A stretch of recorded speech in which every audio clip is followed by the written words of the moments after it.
Saya harus bilang bahwa Kepala BPOM itu amoral.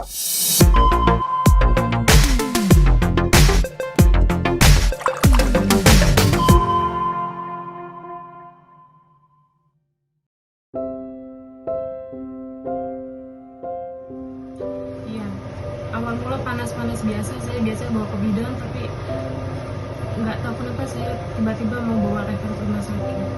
Pertama itu katanya DB atau tipes, tapi belum ketahuan hasilnya. Terus dicek urin ternyata, dicek darah ternyata urium sama kreatinina tinggi.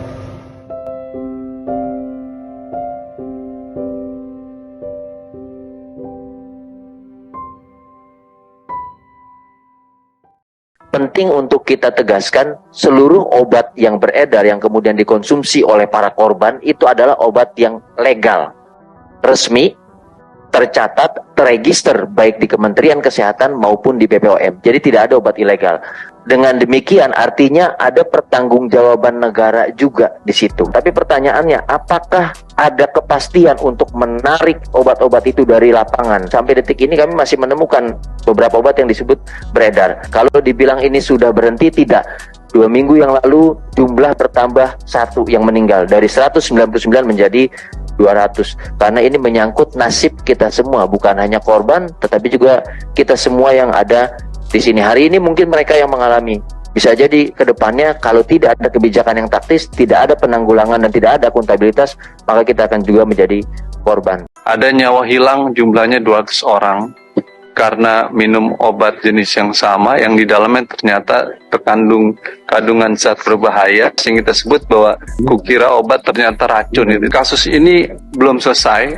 Walau Menteri Kesehatan dan Kementerian Kesehatan menyatakan kasus gagal ginjal sudah selesai di media, kita menganggap belum selesai, sama sekali belum selesai itu. Karena apa? Karena kita menganggap pemerintah abai dalam kasus ini.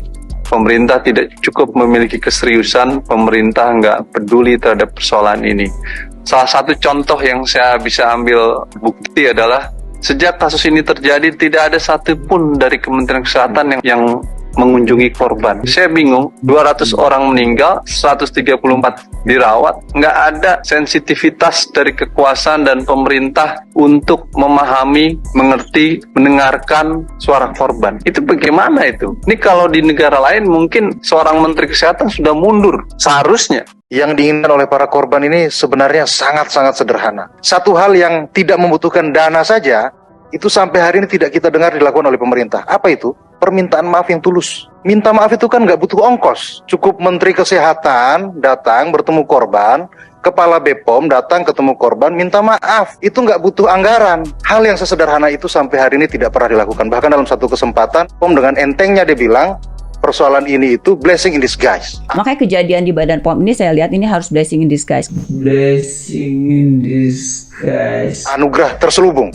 Blessing in disguise. Maka dalam kesempatan ini, Bapak Ibu pimpinan dan anggota, saya harus bilang bahwa Kepala BPOM itu amoral. Dia tidak paham kesedihan para korban. Dia tidak paham bagaimana rasanya kehilangan anak yang cita-citanya masih panjang.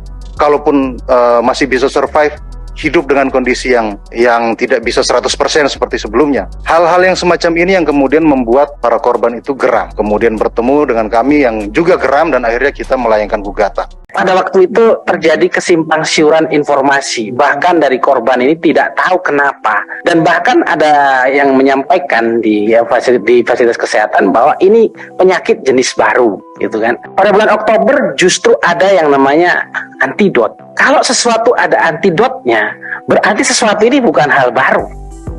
Ada pernyataan lagi dari pemerintah, dalam hal ini Kemenkes dan BPOM, menyatakan bahwa tidak ada standar pengujian racun dalam proses pembuatan obat.